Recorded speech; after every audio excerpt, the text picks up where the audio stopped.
இன்னைய தேதிக்கு தமிழ் சினிமாவில் ஹாட்டான 2 ஹீரோயின்கள் அப்படின்னு பார்த்தா ஒருத்தர் பிரேமலு அப்படிங்கிற மலையாள படத்தின் அந்த ஒரே படத்தில் தமிழ்நாட்டு இளைஞர்களின் நெஞ்சங்களை கொள்ளையடித்தவர் மமிதா பைஜு.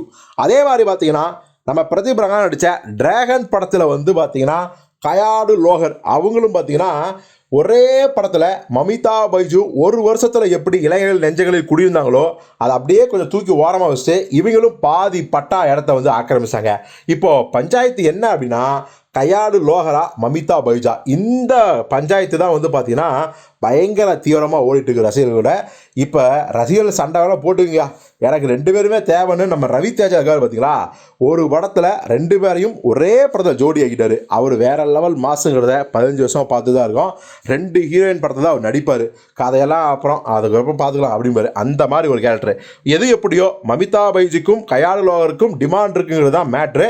இப்போது நம்ம ஏற்கனவே சொன்ன மாதிரி சிம்புவுக்கு ஜோடியாக கயாடு லோகர் நம்ம பார்க்கிங் டைரக்டர் ராம்குமார் பாலகிருஷ்ணன் இயக்கத்தில் SCR 14 படத்தை கமிட் ஆகிட்டாங்க. ஸோ இப்போது அவருடைய போட்டியாளர் தனுஷ் பண்ண சும்மா இருப்பாரா, நீ கயாடு லோகரை கமிட் பண்ணால் அவருடைய போட்டியாளர் அவருடைய சீனியர்னு சொல்லலாம். நம்ம மமிதா பைஜுவை நான் என் படத்தில் கதாபாத்திரத்தில் நடிக்க வைக்கிறேன்னு சொல்லாரா என்னவோ தெரியல. அவர் தனுஷ் படத்தில் கமிட் ஆகிட்டாங்க மமிதா பைஜு. என்ன படம் அப்படின்னா போர் தொழில் அப்படிங்கிற ஒரே படத்தின் மூலம் மிகப்பெரிய ஒரு வெற்றியை பெற்ற இயக்குனர் விக்னேஷ் ராஜா அவர் தான் தனுஷ்க்கு அடுத்த படம் பண்ண போகிறாரு.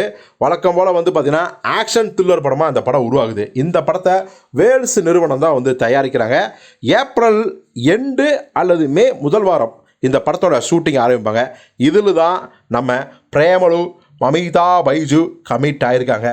ஸோ ஒரு பக்கம் பார்த்தீங்கன்னா கயாடு லோகர் சிம்பு, இன்னொரு பக்கம் பார்த்தீங்கன்னா மமிதா பைஜு தனுஷ். ஸோ எது எப்படியோ இளம் ஹீரோயின்களுக்கு வெற்றிகரமான ஹீரோக்களுக்கு ஜோடியாக நடிக்கும்போது அவங்களுக்கும் பார்த்தீங்கன்னா மாஸ் அதிகமாகும், அந்த படங்களுக்கும் ஒரு மிகப்பெரிய சப்போர்ட்டாக இருக்குங்கிறது தான் உண்மை.